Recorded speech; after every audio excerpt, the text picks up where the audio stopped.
Hello everyone, welcome back to commerce classes. हम अपने accounts के सब्जेक्ट्स में क्लास 11th में सेकंड चैप्टर पे थे। सेकंड चैप्टर को हम कंटिन्यू कर रहे थे, जिसका नाम है अकाउंटिंग टर्म्स और टर्मिनोलॉजी, जिसमें हमने इससे पहले वाली क्लास में इस चैप्टर को स्टार्ट किया था और कुछ अकाउंटिंग टर्म्स के बारे में भी पढ़ा था।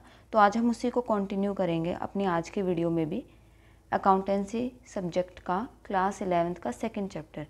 ठीक है, और अगर अभी तक आपने मेरे चैनल को सब्सक्राइब नहीं किया है तो प्लीज़ चैनल को सब्सक्राइब ज़रूर कर लीजिएगा, ताकि मेरी वीडियोस की अपडेट्स आपको मिलती रहे। चलिए आज की वीडियो शुरू करते हैं। आज भी हम अकाउंटिंग टर्म्स के बारे में पढ़ेंगे, क्योंकि काफ़ी सारे टर्म्स हैं तो कुछ क्लासेस इसी में जाएंगी। तो आज की जो हम अकाउंटिंग टर्म स्टार्ट करने जा रहे हैं वो ड्राइंग से शुरू करने जा रहे हैं। ये ड्राइंग्स भी एक अकाउंटिंग टर्म है बिजनेस में और अकाउंट्स में।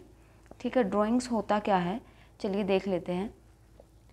Any cash or value of goods withdrawn by owner for personal use or any private payments made out of business funds are called drawings। काफ़ी लंबी सी इसकी ये डेफिनेशन हो गई, मैं आपको इजी टर्म्स में बताती हूँ, फिर आपको समझ आ जाएगा।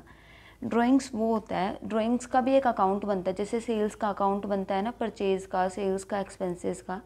ड्राइंग्स का भी एक अकाउंट बनता है हमारा अकाउंटिंग में। ठीक है, एनी कैश और वैल्यू ऑफ गुड्स, कोई भी उस हमारे बिजनेस में से या तो हम कैश यूज़ कर रहे हैं या फिर वैल्यू ऑफ गुड्स यूज़ कर रहे हैं जो हमारा बिजनेस बना रहा है। विड्रॉन मतलब निकालना, विड्रॉ मतलब निकाल लेना। कैश, हमारे बिजनेस के अकाउंट में कुछ कैश पड़ा है या बिजनेस में, मतलब ये चीज़ लगा लीजिए आप बिजनेस कन्फेक्शनरी का एक अगर कर रहे हो, कन्फेक्शनरी शॉप है किसी की, और जैसे बोलते हैं ना कि हमारे उसमें गले में कैश पड़ा होता है, ठीक है, तो हमारे उस पे कैश काउंटर पे कैश होता है, तो वो कैश हम निकाल लेते हैं, विड्रॉ कर लेते हैं बाय द ओनर। जो शॉप का ओनर है वो ओनर कुछ कैश निकाल लेता है या उस अपनी कन्फेक्शनरी की शॉप में से कुछ गुड्स अपने लिए यूज़ कर लेता है फॉर पर्सनल यूज़ और एनी प्राइवेट पेमेंट, मतलब उसने कैश निकाल लिया प्राइवेट पेमेंट के लिए। देखिए, अगर वो कैश निकाल रहा है अपनी कन्फेक्शनरी शॉप में से, जो उसका कैश काउंटर है, जो बिल काउंटर है, बिल काउंटर से अगर वो कैश निकाल के यूज़ कर रहा है, मान लीजिए उसने ना अपनी शॉप का ही रेंट पे कर दिया। एक यूज़ ये हो गया, उसने निकाला और उसने रेंट पे कर दिया। एक उसने क्या किया, अपने घर का रेंट पे कर दिया, हाउस का रेंट पे कर दिया वहीं से पैसे निकाल के। तो इसमें से प्राइवेट पेमेंट कौन सी होगी? जो उसने हाउस रेंट पे किया है। ठीक है, अब जो बिज़नेस कर रहा है, जो शॉप उसने कर रखी है, उसका अगर रेंट पे कर रहा है वो तो बिज़नेस में ही आ गई पेमेंट, उसकी बिज़नेस से रिलेटेड है। अब शॉप चला रहा है तो उसका रेंट भी देना पड़ेगा। बट जब उसने अपने हाउस का प्राइवेट उसके लिए रेंट पे किया तो वो उसके लिए पर्सनल विड्रॉ हो गया, उसके लिए वो ड्राइंग्स हो गई, वो पैसा निकालना।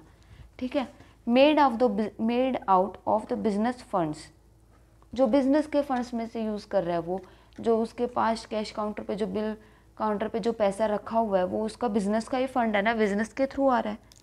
ठीक है, उसे हम ड्राइंग्स बोलते हैं। कभी कभी इसमें ना आइटम्स भी इंक्लूड होते हैं, जैसे मैंने भी आपको बताया ना, सिर्फ कैश नहीं, आइटम्स भी इंक्लूड होते हैं। जैसे कन्फेक्शनरी शॉप में से उसने एक ब्रेड का पैकेट अपने घर के लिए यूज़ कर लिया, उसको सेल नहीं किया, तो वो भी एक तरह से ड्राइंग हो गया, क्योंकि उसने खुद के लिए यूज़ किया है। जो भी हम आइटम या कुछ भी कैश अगर हम पर्सनल यूज़ के लिए निकाल रहे हैं ना, तो उसे हम ड्राइंग्स बोलते हैं। ठीक है, नेक्स्ट आता है लाइबिलिटी। लाइबिलिटी तो आपने पहले भी सुना होगा, मैंने इससे फर्स्ट वाले चैप्टर में भी कई बार इसका वर्ड का यूज़ हुआ है। लाइबिलिटी क्या होता है? It refers to the amount which the firm owes to outsiders. ये वो अमाउंट होता है, लाइबिलिटी वो अमाउंट होता है एक फर्म का या बिजनेस का या कंपनी का, जो कि उसे बाहर आउटसाइडर को पे करना होता है। ओज टू आउटसाइडर मतलब उसने उससे लिया है और उसे पे भी करना पड़ेगा। ठीक है, any kind of financial obligation. Obligation का मतलब क्या होता है? कोई भी, मतलब एक तरह से अगर जनरल मीनिंग हम देखें ऑब्लिगेशन का, तो लॉ और ड्यूटी होता है। जैसे ये ड्यूटी है हमारी, फाइनेंशियल ऑब्लिगेशन है हमारी, या फिर प्रॉमिस भी लगा लीजिए आप। अगर आपने उससे पैसे लिया है तो आपने प्रॉमिस किया भी मैं आपको पैसे रिटर्न करूँगा, राइट। तो ये हमारी ना, आप एक फाइनेंशियल ऑब्लिगेशन लगा लीजिए बिजनेस की, a financial obligation that a business has to pay at the end of accounting period. Business को ये हैज़ टू पे मतलब उसकी ड्यूटी हो गई एक तरह से, एक लॉ है, एक ड्यूटी है कि उसने अगर उससे पैसा लिया है तो उस उधार में उससे पैसा लिया है तो उसे पे करना पड़ेगा at the end of an accounting period to a person or business. अगर उसने किसी पर्सन से लिया है तो उसको पे करना है, बिजनेस से लिया है तो उसको पे करना है। सपोज़ कीजिए आप अभी आपका जैसे कन्फेक्शनरी का ही बिज़नेस लगा लीजिए। मैंने पहले वाली में ड्राइंग्स में जैसे एग्जांपल दिया था, आपका रोज़ जैसे ब्रेड लेके आना, दूध लेके आना, या फिर कुछ भी जो भी आपका सामान कन्फेक्शनरी शॉप में यूज़ होता है वो आप लेके आ रहे हो होलसेलर से और आप उसे रिटेल में बेच रहे हो। तो जिस होलसेलर से आप लेके आ रहे हो ना, आपने उसे उधार में उठा लिया वो सामान के, जब मेरा ये बिक जाएगा तो मैं तेरे को पैसे दे दूँगा। अदरवाइज़ उसने बोल दिया कि मैं 10 दिन में तुम्हारी पेमेंट कर दूँगा या कुछ भी, ठीक है। तो जो वो सामान वो लेके आया है ना, वो उसे उस सामान का जो पैसा वो तो उसे देना पड़ेगा ना, उसकी ड्यूटी हो गई वो कि वो उधार में अगर सामान लेके आया तो उसका पैसा भी उसे पे करना है। अब चाहे वो अकाउंटिंग 1 साल में पे करे या 1 महीने में पे करे, पे तो करना ही है, ठीक है। दीज आर सेटल्ड बाय, अब ये सेटल्ड कैसे होता है, पे कैसे होता है वो amount, these are settled by transferring economic benefits such as money, goods and services, ठीक है। इकोनॉमिक बेनिफिट्स के थ्रू ही इस लाइबिलिटी को हम सेटल कर सकते हैं, मतलब इस उधार को उतार सकते हैं। या तो पैसे, जैसे उन्होंने सामान लिया था कन्फेक्शनरी का, उसके बदले वो उसको पैसे देगा, या फिर वो उसको कुछ और, मान लीजिए कुछ और गुड्स की ज़रूरत है या कोई सर्विस की ज़रूरत है, वो उसको सर्विस प्रोवाइड कर देगा, उससे गुड्स ले लेगा और उसको सर्विस प्रोवाइड कर देगा, ठीक है। तो कुछ इकोनॉमिक बेनिफिट्स होते हैं जिनसे ये सेटल डाउन होता है लाइबिलिटी। अब मैंने आपको कैपिटल का एक फॉर्मूला बताया था, उसी फॉर्मूले से निकाल के हमें लाइबिलिटी का फॉर्मूला मिला है। लाइबिलिटी क्या होती है, एसेट्स माइनस में कैपिटल, ठीक है। एसेट्स भी हम इससे अगले वाले में पढ़ेंगे। एसेट्स जो हमारे पास, हमने जैसे एक स्टॉक हो गया, कैश हो गया, जो भी हमने लगाया है, और कैपिटल जो हमने अपने बिजनेस स्टार्टअप के लिए जो हमने उसमें यूज़ किया है, ठीक है। तो लाइबिलिटी वो होता है जो भी हमारी एसेट्स है ना, जितना हमारे पास है, ठीक है, उसमें से माइनस कर दिया जो हमने कैपिटल लगाया था। सपोज़ कीजिए हमारे पास अभी, एग्जांपल दे रही हूँ मैं, हमारे पास अभी 1 लाख रुपीज़ है एज एन एसेट हमारी कंपनी में, पर हमने तो अपने पास से अपनी 50,000 की ही कैपिटल लगाई थी भाई, हमारे पास तो 50,000 ही थे, वो हमने कैपिटल लगाया था।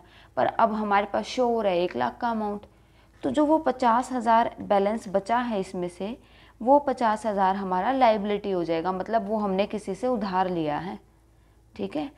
अपना बिजनेस को चलाने के लिए वो 50,000 हमने किसी से उधार लिया है, तो वो हमारी लाइबिलिटी हो गई, ठीक है। एग्जाम्पल देखिए, when a bank account is overdrawn, the amount owing to bank, that is bank overdraft, is liability। क्या हुआ लाइबिलिटी, मान लीजिए हमारे पास हमारा बैंक अकाउंट है और उसमें से हमने ओवरड्रॉ कर लिया। सपोज़ ओवरड्रॉ करना, जैसे हमारे बैंक में 10,000 रुपये पड़े हैं पर हमने निकाल लिए 12,000, 2,000 का ओवरड्रॉन हो गया।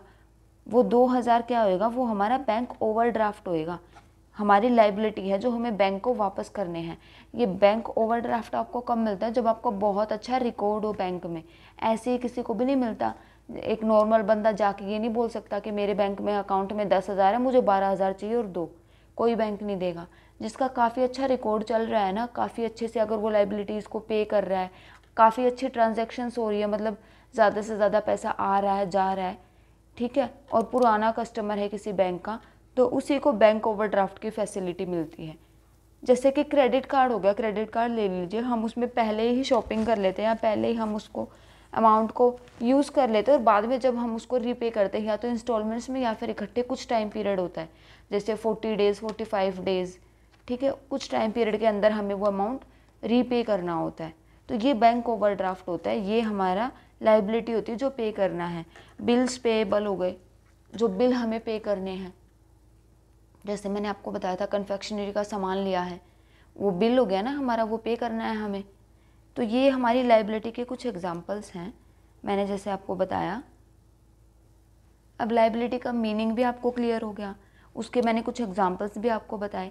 अब उसके कुछ टाइप्स भी होते हैं, कई टाइप्स की होती है लाइबिलिटी, वो हम देख लेते हैं क्या आता है। फर्स्ट आता है इंटरनल लाइबिलिटी। इंटरनल लाइबिलिटी क्या होता है, amount which a business entity has to pay to the proprietor or owners. Internal मतलब जो कंपनी के अंदर ही हमने उधार उठा के रखी या फिर हमें पे करनी है, ज़रूरी नहीं है उधार उठा के रखेंगे, हमें पे भी करनी है पर हमने की नहीं अभी तक, विच अ बिजनेस एंटिटी, बिजनेस को पे करना है या तो प्रोपराइटर को या ओनर को, या तो प्रोपराइटर को या ओनर को पे करना है। एग्जाम्पल के तरीके से समझाती हूँ, या तो कैपिटल या फिर एक्यूमुलेटेड प्रॉफिट। एक्यूमुलेटेड प्रॉफिट क्या होता है? Net profit after paying dividends to stakeholders. Accumulated profit वो होता है जैसे हमारा टोटल प्रॉफिट हो गया, उसमें से पहले जो हमारे स्टॉक होल्डर्स हैं, जिन्होंने हमारे शेयर्स को खरीद रखा है, जिन्होंने हमारी कंपनी में इन्वेस्ट किया है, उनको उनका हिस्सा देना पड़ेगा प्रॉफिट का। वो हिस्सा देने के बाद जो प्रॉफिट बच रहा है ना, उसे हम एक्यूमुलेटेड प्रॉफिट बोलते हैं। Net profit after paying dividends to stockholders, सबका हिस्सा देने के बाद जो अमाउंट बचता है उसे हम एक्यूमुलेटेड प्रॉफिट बोलते हैं, और वो प्रॉफिट जाता है ओनर्स को, जो उसके ओनर हैं। ठीक है, तो ये इंटरनल लाइबिलिटी हो गई कि प्रॉफिट हमें पे करना है। जैसे कई सारे ओनर्स हैं, उनको पे करना है बिजनेस को, बिजनेस एंटिटी को। बिजनेस एंटिटी अपने आप में एक वो होता है, एक पहचान होती है, एक आइडेंटिटी होती है अलग से उसकी। तो वो बिजनेस एंटिटी जो कि उसे पे करना है अपने ओनर्स को एक्यूमुलेटेड प्रॉफिट, वो भी एक तरह से हमारी लाइबिलिटी है। ठीक है, एक्सटर्नल लाइबिलिटी हो गया जो आउटसाइडर्स को पे करना है। जैसे एग्जांपल्स मैं आपको दे चुकी हूँ, बैंक ओवरड्राफ्ट, क्रेडिट हो गया, लोन हो गए, बैंक से अगर लोन लिया है तो वो भी पे करना है। तो ये हमारी हो गई एक्सटर्नल लाइबिलिटी। थर्ड हमारी आती है non current liability. Non current liability क्या होती है? Long term debts that are listed on the balance sheet of company. Long term debts, जैसे कि अगर आप साल के एंड में लाइबिलिटी पे कर देते हो बैलेंस शीट बनने से पहले, तो वो कंपनी की जो बैलेंस शीट है उसमें तो नहीं लिखी जाएगी भी हमने पे कर दी, क्लियर आउट हो चुका है सारा मामला, अब उसमें नहीं लिखी जाएगी। तो वो नॉन करंट लाइबिलिटी नहीं है, वो करंट लाइबिलिटी है। अगर हमारी बैलेंस शीट में लाइबिलिटी आ रही है लिखी हुई कि हमें अभी भी अगले साल पे करना है, इस साल हमने पे नहीं किया तो अगले साल पे करना है, उसे हम नॉन करंट लाइबिलिटी बोलेंगे। जो लॉन्ग टर्म में होती है, जो विद इन अ ईयर हो जाए ना, जो with in a year clear हो जाए, उसे हम करंट लाइबिलिटी बोलेंगे। और जो एक साल से ज़्यादा लगे जिसमें, उसे हम बोलेंगे नॉन करंट लाइबिलिटी। जो भी लॉन्ग टर्म के लिए है, ज़्यादा टाइम के लिए है, लिस्टेड होती है बैलेंस शीट में अगर है तो आप समझ जाओगे, बैलेंस शीट में लाइबिलिटी आई है तो इसका मतलब इस साल पे नहीं हुई है, हमें अगले साल पे करनी है। ठीक है, fall due for payment in a relatively long period, मतलब फॉल ड्यू, ड्यू है वो अभी भी, उधार है वो अभी भी, ड्यू पड़ी है, हमने पे नहीं की है एक लॉन्ग पीरियड के लिए। एग्जाम्पल हो गया long terms loan, long term loans जो हम लेते हैं, 5 साल का लोन हो गया, 10 साल का लोन हो गया। ठीक है, वो हमारे नॉन करंट लाइबिलिटीज़ होते हैं। लास्ट हमारा आता है इसमें करंट लाइबिलिटी। करंट लाइबिलिटी जैसे मैंने आपको बताया, which are to be paid in near future or with in a year. ठीक है, या तो वो विद इन अ ईयर पे करना है या नियर फ्यूचर, 1 महीने में, 2 महीने में, आसपास के टाइम पे हमें पे करना होता है, उसे हम करंट लाइबिलिटी बोलते हैं। जैसे कि बिल्स पेएबल हो गए, क्रेडिटर्स हो गए। ये क्रेडिटर्स हैं जो बिल्स पेएबल है, 1 महीने का सामान लेके आए हो आप, तो जो 1 महीने का आप सामान ले गए वो आप 1 साल के लिए तो अटका के नहीं रखोगे ना, कि 1 महीने का सामान ले और आप अटका के रखोगे 1 साल बाद दूंगा। अगर ऐसे अटका के रखोगे तो अगले महीने का सामान कहाँ से लाओगे? तो साथ के साथ आप उसे 1 महीने बाद पे करोगे, तभी तो अगले महीने का आपको सामान क्रेडिट पे मिलेगा ना। तो ये करंट लाइबिलिटीज़ हो गई। ठीक है, ये हमारे टाइप्स थे लाइबिलिटीज़ के। नेक्स्ट जो इंपॉर्टेंट टॉपिक हम पढ़ेंगे वो हम पढ़ेंगे एसेट्स के बारे में। वो थोड़ा और लेंदी टॉपिक है, इससे ज़्यादा पार्ट्स हैं उसके, तो वो हम नेक्स्ट वीडियो में कवर करेंगे। आज के लिए बस इतना ही। और अभी तक आपने मेरे चैनल को सब्सक्राइब नहीं किया है तो प्लीज़ मेरे चैनल को सब्सक्राइब ज़रूर कर लीजिएगा। मिलते हैं नेक्स्ट वीडियो में। Thank you.